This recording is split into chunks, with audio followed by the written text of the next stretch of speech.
the weekend, Arizona U.S. Senator Mark Kelly went to Ukraine, where he met with Ukrainian officials and soldiers and ordinary people living with the fallout from Russia's 3-year invasion of that country. After he got home, Senator Kelly posted about his trip on Elon Musk's social media platform, Twitter. He said in part, quote, "Just left Ukraine. What I saw proved to me that we can't give up on the Ukrainian people. Everyone wants this war to end, but any agreement has to protect Ukraine's security and can't be a giveaway to Putin. Putin is a war criminal who targets hospitals routinely. I visited one in Kyiv. Injured soldiers told me how they wanted to get back to the fight. Nurses there shared their stories of the invasion with me through tears."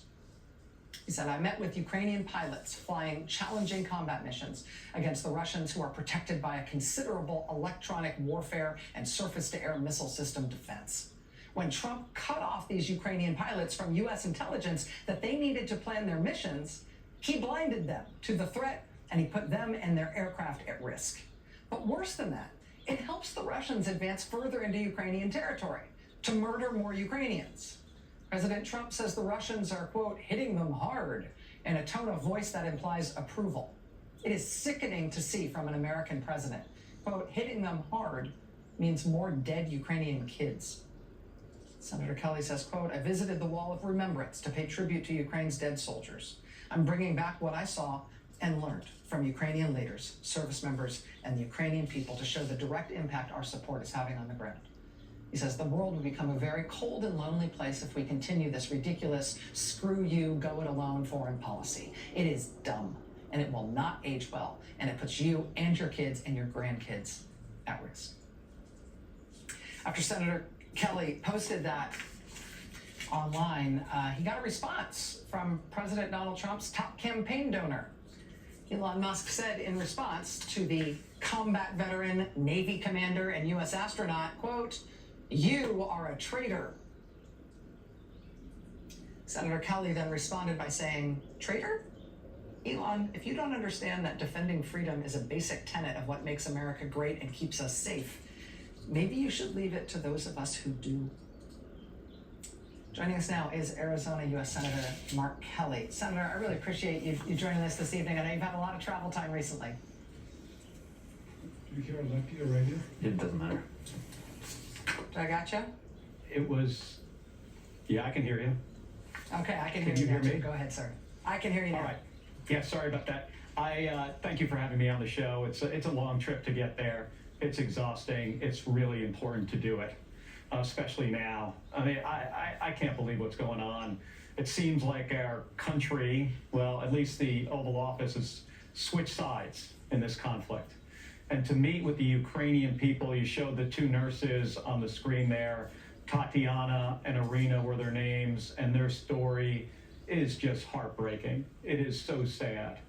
You didn't share the part. I think it's important to hear what they experienced. They watched children that they knew being raped by Russian soldiers in front of their parents, and then those kids murdered by those Russian soldiers in front of their parents.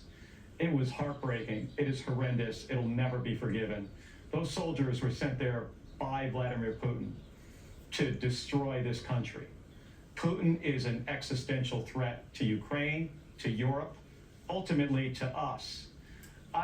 Those women come to work every single day and try to take care of these veterans. It was one of the saddest things I've seen since I've been in this job. And just to think right now where we are, they're going into this negotiation in Saudi Arabia. I hope it goes well. Nobody wants this to end, as much as the Ukrainian people. But Rachel, this has to end in a way where Ukraine has dignity and has their territory back, in a way where they're stronger. And what Donald Trump has done, I mean, he has really set up these negotiations in a way that not only make us look weak, but they put Ukraine in a really horrible position. In terms of these negotiations, such as they are, that are happening, in terms of the posture of the U.S. towards this conflict, it appears to me from the outside, just as a citizen looking at this, that nothing has been asked of Russia, and that to the contrary, everything that Russia might conceivably have asked of the United States, short of U.S. troops bombing Ukraine itself, has been offered. to Russia without concession by this president. I don't know why Marco Rubio personally feels like the right vessel for that, given his previous clear-eyed warnings about and criticism about Vladimir Putin. Do you feel like there's anything the United States could do, if it had its wits about it, to try to change some of the way that Trump is interacting already with Russia and Ukraine in a way to make it more likely that Ukraine loses this war? Well, I can tell you what we shouldn't have done.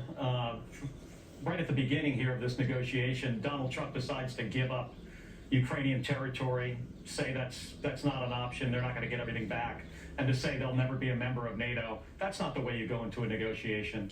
And Secretary Rubio said something similar here on his way to Saudi Arabia. You always want to negotiate from a position of strength. They're not doing that. You're right, they have not asked anything of the Russians. And Putin is a criminal. He respects, if anything, he respects strength. But keep in mind, Rachel, he wants to undermine Western civilization. He wants to undermine our country, our democracy. He wants to take back territory. He's talked about that. He wants Ukraine back. Then he's going to go to the Baltics. He's going to go to Poland. And then we have to come to their defense. What I'm trying to do here is making the American people aware that what this administration is doing right now, they are making serious mistakes. We've got to go into a negotiation strong. Donald Trump thinks, he looks, strong, but he's really being a bully. And he's, at least for the Russians, he's making us look weak.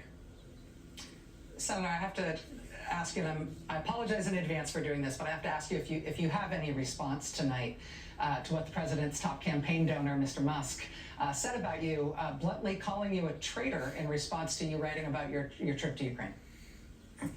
Well, Rachel, when I was 22 years old, before getting sworn into the Navy, or as I was getting sworn in to the United States Navy, I swore an oath to our Constitution to protect and defend the Constitution.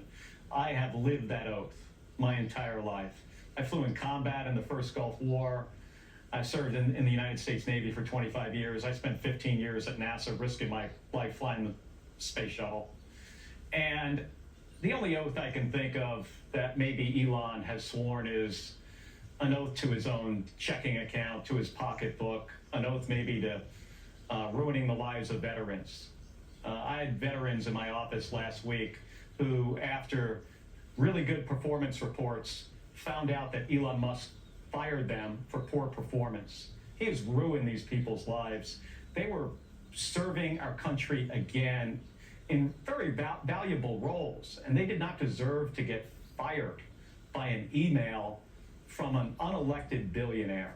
So I think Elon needs to, go back to making rockets.